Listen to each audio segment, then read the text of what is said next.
எல்லாருக்கும் வணக்கம். ஆதி காலத்தில் வந்து எல்லாரும் செவ்வாழை கத்தி அப்படின்னு ஒன்று இருந்தது. அதை வச்சு தான் எல்லாருமே செவரம் பண்ணியிருந்தாங்க. அது எப்படி இருந்ததுனாக்கா இந்த வடிவில் இருக்கும் அந்த கத்தி. அதுக்கப்புறம் அதை பார்த்த ஜிடி நாயுடு அந்த கத்தியில் செவரம் பண்ணும்போது முகமெல்லாம் வெட்டுக்காயங்கள் ஏற்படும். அது பாடத்துக்கு நல்லா இருக்காது. பிறகு அவர் என்ன பண்ணார், ஒரு மெலிசான தகுதியில் ஒரு பிளேடை கண்டுபிடிச்சார். அந்த பிளேடு செவரம் பண்ணும்போது முகம் நல்லா அழகாக இருந்தது, எந்த ஒரு வெட்டுக்காயமே இல்லை. அதை கேள்விப்பட்ட ஊரில் எல்லாமே பேச ஆரம்பித்தாங்க.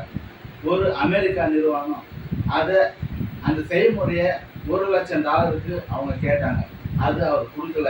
என்னுடைய நாட்டிலே இதை பயன்படுத்தலாம்னு சொல்லிட்டு அப்போதைய இந்திய அரசாங்கம் அவர் அந்த தொழிற்சாலையை தொடர்றதுக்கு நீதி உதவி கேட்டார்.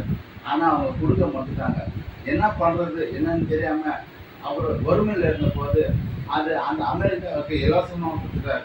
அதை வச்சு தான் பிளேடுன்ற பேரில் எத்தனையோ பேர் வச்சு பிளேடுங்க வந்துருக்குது. அதை நம்மெல்லாம் வச்சு ஷேவ் பண்ணியிருந்தோம்.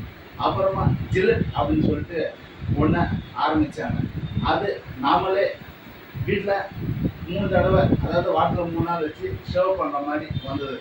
அதுக்கப்புறம் இப்போ நியூ ஜென்ரேஷனில் இந்த மாதிரி ஒரு மிஷின் வர ஆரம்பிச்சு. இந்த மிஷின் வச்சு நம்ம முகத்தில் வடிவுக்கு ஏற்ற மாதிரி நம்ம தாடியை ஷேவ் பண்ணிக்கலாம் அப்படின்னு சொல்லிட்டு இதை ஒன்று இப்போ புதுசாக அறிமுகம் பண்ணிக்கிறாங்க. இது ஜிடி நாயுடு கண்டுபிடிச்ச ஒரு தொழில், ஒரு வித்தை. அது உலகம் எப்போ பேசப்படுது. ஆனால் நம்ம இந்தியாவில் தான் அவரை பற்றி சரியாக பேச முடியல. இது ஜிடி நாயுடு ஒரு வரலாறு கதை. நான் படித்தேன். இந்த காணொலி மூலமாக உங்களுக்கு நான் சொல்லியிருக்கிறேன்.